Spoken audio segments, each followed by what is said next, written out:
5 വർഷക്കാലത്തോളം നീണ്ടുനിന്ന നിയമ പോരാട്ടത്തിനൊടുവിൽ ഇൻഷുറൻസ് കമ്പനിയെ മുട്ടുകുത്തിച്ച് വ്യാപാരി. പത്തനംതിട്ട റാന്നിയിൽ വ്യാപാര സ്ഥാപനങ്ങൾ നടത്തിവന്ന എബി സ്റ്റീഫനാണ് വർഷങ്ങളോളം നീണ്ടുനിന്ന നിയമ പോരാട്ടത്തിനൊടുവിൽ 15,53,000 രൂപ നഷ്ടപരിഹാരം ഇൻഷുറൻസ് കമ്പനിയിൽ നിന്ന് നൽകാൻ വിധി സമ്പാദിച്ചത്. ഇദ്ദേഹം നടത്തിവന്ന ഫർണിച്ചർ മാർട്ട് 18 ലക്ഷം രൂപയ്ക്ക് ഇൻഷുറൻസ് ചെയ്തിരുന്നു. എന്നാൽ 2018 മഹാപ്രളയത്തിൽ ഇദ്ദേഹത്തിന്റെ കട പൂർണ്ണമായി നശിച്ചു പോകുന്നു. ഇതിനുശേഷം നഷ്ടപരിഹാരം ആവശ്യപ്പെട്ടുകൊണ്ട് ഇൻഷുറൻസ് കമ്പനിയെ സമീപിച്ചെങ്കിലും അവർ കൈമലർത്തുന്ന ഒരു സാഹചര്യമാണ് ഉണ്ടായത്. ഇതിന് പിന്നാലെയാണ് ഇദ്ദേഹം നിയമ നടപടികളുമായി മുന്നോട്ട് പോയത്. ഏറ്റവും ഒടുവിൽ അദ്ദേഹത്തിന് അനുകൂലമായി 15,53,000 രൂപ നൽകാൻ ഇപ്പോൾ കൺസ്യൂമർ കോർട്ടിന്റെ ഭാഗത്തുനിന്ന് വിധി ഉണ്ടായിരിക്കുകയാണ്. 2018 ഓഗസ്റ്റ് മാസം ഉണ്ടായ പ്രളയത്തിൽ എനിക്ക് നിലവിൽ 7 വ്യാപാര സ്ഥാപനങ്ങളായിരുന്നു ഉണ്ടായിരുന്നത്. അതിനകത്ത് ഒരു വ്യാപാര സ്ഥാപനത്തിൻ്റെ ഇൻഷുറൻസും വീടിൻ്റെ ഇൻഷുറൻസും ന്യൂ ഇന്ത്യ അഷുറൻസ് കമ്പനി എന്ന് പറയുന്ന സ്ഥാപനത്തിൻ്റെ കീഴിലായിരുന്നു ഇൻഷുർ ചെയ്തിരുന്നത്. വീട്ടിലും വെള്ളം കയറി വീട് പൂർണ്ണമായി ഒരു 25 ലക്ഷം രൂപയോളമുള്ള നാശനഷ്ടം ഉണ്ടായി. അതിനും ഞാൻ ഇൻഷുറൻസ് ഓംബുഡ്സ്മാനിൽ നിയമ പോരാട്ടം നടത്തിയാണ് തുച്ഛമായ തുക അവരുടെ കയ്യിൽ നിന്ന് ഏതാണ്ട് 3 ലക്ഷം രൂപയ്ക്ക് അടുത്ത് ഇൻഷുറൻസ് ക്ലെയിം മേടിച്ചത്. എന്നാൽ ഫർണിച്ചർ മാർട്ടിലുണ്ടായ വെള്ളപ്പൊക്ക നഷ്ടം ഒന്ന് കാൽക്കുലേറ്റ് ചെയ്യാൻ പോലും ഇൻഷുറൻസ് കമ്പനി തയ്യാറായില്ല.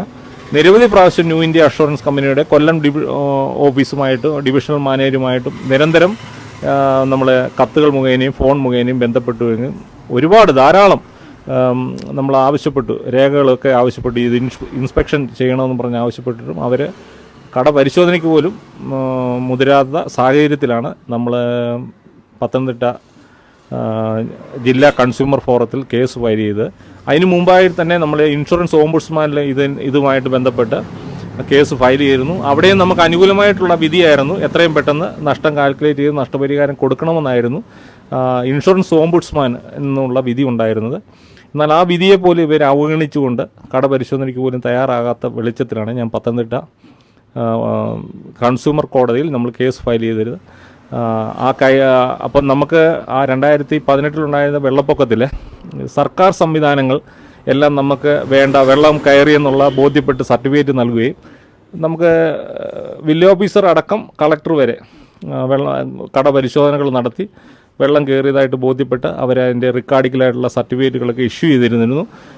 എന്നിരുന്നാൽ പോലും കോടതിയുടെ നിർദ്ദേശാനുസരണം ഒരു കമ്മീഷനെ വെച്ചിരുന്നു. ആ കമ്മീഷൻ ആദ്യം വന്ന കമ്മീഷൻ വെള്ളം കയറിയെന്ന് ബോധ്യപ്പെട്ടു, കമ്മീഷൻ റിപ്പോർട്ട് സമർപ്പിച്ചു. അത് കഴിഞ്ഞതിന് ശേഷം ഇൻഷുറൻസ് കമ്പനിയുടെ ആവശ്യപ്രകാരം ഒരു കമ്മീഷനെ വെച്ചിരുന്നു.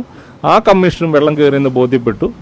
പിന്നെ നിലവിലുള്ള തെളിവുകളുടെ എല്ലാ അടിസ്ഥാനത്തിൽ പത്തനംതിട്ട കൺസ്യൂമർ ഫോറത്തിൽ നിന്ന് 15,53,000 രൂപ അനുവദിച്ചുകൊണ്ട് ഇപ്പം വിധി ഉണ്ടായിട്ടുണ്ട്. ഈ 5 വർഷക്കാലത്തോളം താങ്കൾക്ക് ഇതിന്റെ പിന്നാലെ നിയമ പോരാട്ടം നടത്തേണ്ടി വന്നു. അത് വലിയൊരു ബുദ്ധിമുട്ടിനൊടുവിലാണ് ഈ ഒരു വിധി സമ്പാദിച്ചിരിക്കുന്നത്. തീർച്ചയായിട്ടും വളരെ ഒരു ബുദ്ധിമുട്ടെന്ന് പറഞ്ഞാൽ വളരെയധികം ബുദ്ധിമുട്ടാണ്. കാരണം എപ്പോഴും കോടതിയിൽ പോകേണ്ട ഇപ്പോൾ സമയത്ത് കോടതിയിൽ പോകണം, അതിനുള്ള ചിലവുകൾ നമുക്ക് കണ്ടെത്തണം.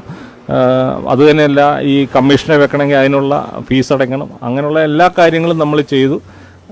എന്നാലും അവസാനം നമുക്ക് ഒരു സന്തോഷമുണ്ട്. കാരണം ഇൻഷുറൻസ് എടുത്തിട്ട് നമ്മളെ കളിപ്പിച്ചിട്ട് പോകുന്ന അവസ്ഥ ഉണ്ടാകാതിരിക്കാൻ വേണ്ടി നമുക്ക് ഇൻഷുറൻസ് ക്ലെയിം കിട്ടണമല്ലോ, അതിന് വേണ്ടിയല്ലേ നമ്മൾ ഇൻഷുറൻസ് എടുക്കുന്നത്. ഏതായാലും നമുക്ക് അവസാനം അതിനകത്ത് സന്തോഷമുണ്ട്. ആ വിധിയെ നമുക്ക് സ്വാഗതം ചെയ്യുന്നു.